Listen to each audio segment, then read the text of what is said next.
Bonjour à toutes et à tous. Imaginez une région immense, plus d'un quart du Soudan du Sud, où coule une rivière qu'on appelle la rivière des gazelles, en arabe, le Bahr el Ghazal.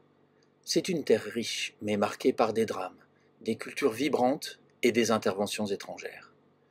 Dans ce 4e cours d'une série sur le Soudan du Sud, je vais vous emmener dans cette région, pour explorer 3 grandes histoires, celle de la traite esclavagiste et des premières missions chrétiennes, celle de l'épopée française de la mission Marchand, et enfin celle du père Barbier, un prêtre français qui a laissé une empreinte durable à Wao, métropole du Bahr el Ghazal.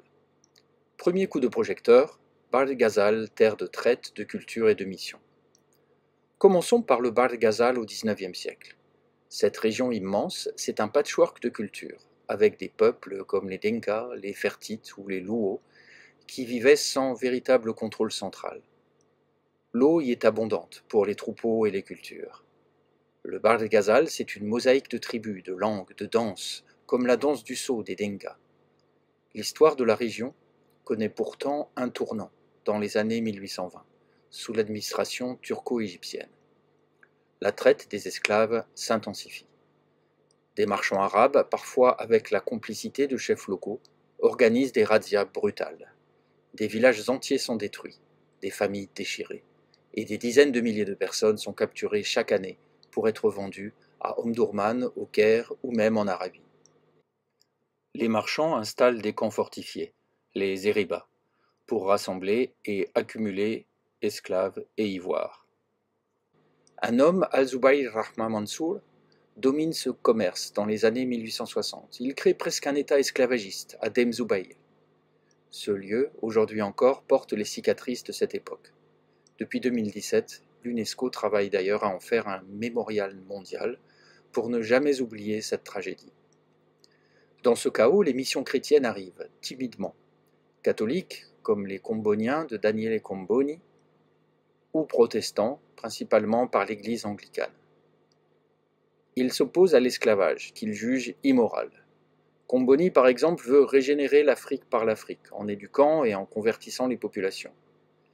Les missionnaires rachètent des esclaves pour les libérer, créent des écoles, des refuges, mais leur impact reste très limité.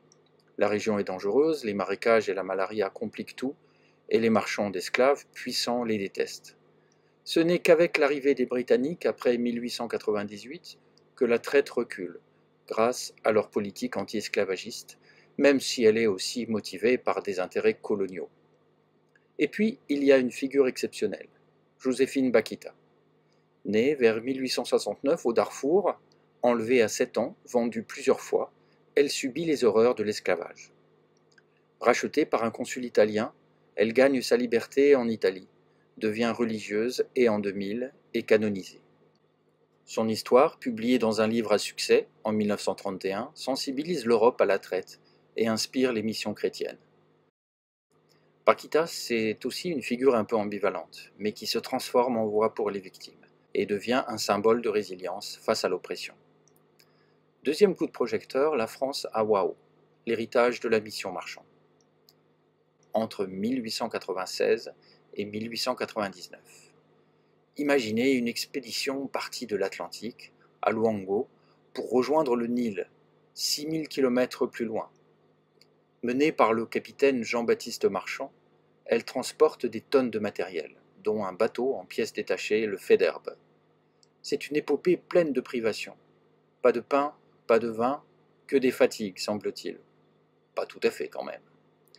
En 1897, les Français arrivent dans le Bahr el Ghazal et construisent Fort de Zé, près de la rivière Soué.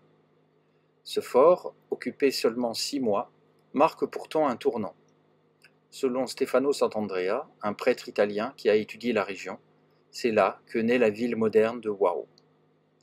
Un chef local, Kuol Ukel, aurait même guidé Marchand pour choisir le site, dont il reste la plaque de fondation. C'est un document exceptionnel, photographié par le père Barbier. L'album photo de la mission Marchand, publié en 2010, nous renseigne sur la vie quotidienne sur le terrain. Les Français tissent des liens avec les tribus qui s'interrogent sur les intentions de ces étranges visiteurs, dans un climat de curiosité, d'échange et de méfiance, en particulier avec les Dinka. Les hippopotames dansent le cancan sur les rives, raconte un témoin. Marchent, chassent, rencontrent avec les Djingués et autres tribus, scandent les journées. Mais cette présence française est éphémère. Après le départ de Wao, Fort Dezay, un trajet éprouvant, avec en particulier le très difficile franchissement des marais du Soud, les conduit finalement jusqu'à Fashoda, où le capitaine Marchand cède face aux Britanniques beaucoup plus nombreux. Fort Dezay devient Wao. L'héritage français s'efface sous le condominium anglo-égyptien. Parlons pour finir du père Hubert Barbier, un Français qui dans les années 1970 va changer la donne à Wao, métropole du Bahr el Ghazal. Après la première guerre civile soudanaise, Wao est une ville déshéritée. Barbier, un père blanc, catholique, ordonné en 1953, est envoyé là-bas par l'Église catholique pour un projet fou, créer un centre paramédical. Avec le soutien de Sudan Aid et des financements allemands via Misereor, il construit, entre 1976 et 1983, un complexe de 20 bâtiments. Il forme des médecins, des infirmières, rénove une partie de l'hôpital local également, il apprend l'anglais naturellement, travaille avec l'OMS, tisse des liens avec les autorités soudanaises. Un centre paramédical fonctionnel sort de terre. 9 ans pour réaliser l'impossible. Mais en 1983, la seconde guerre civile soudanaise éclate et Barbier est rappelé en France en 1985. Le centre semble condamné. Pourtant, son impact perdure. De retour en France, Barbier fonde le comité de vigilance Soudan en 1991, sensibilisant aux violations des droits humains au Soudan. En 1993, il s'exprime à l'ONU, dénonce la charia et les persécutions contre les Sud-Soudanaises et les Sud-Soudanais. Et à Wao, son centre renaît en 2010 sous le nom de Catholic Health Training Institute, formant des soignants dans un Soudan du Sud devenu indépendant. En conclusion, le Bahr el Ghazal, c'est une terre de souffrance, marquée par l'esclavage, la colonisation et les guerres, mais aussi une terre de résilience, d'un potentiel exceptionnel.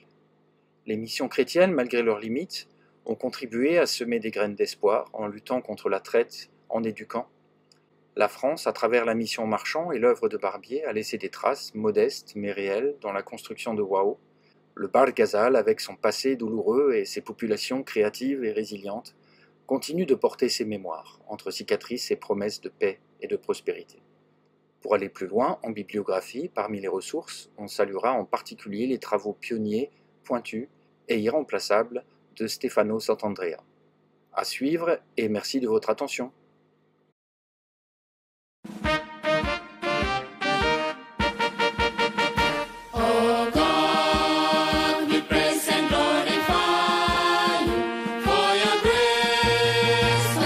Sudan.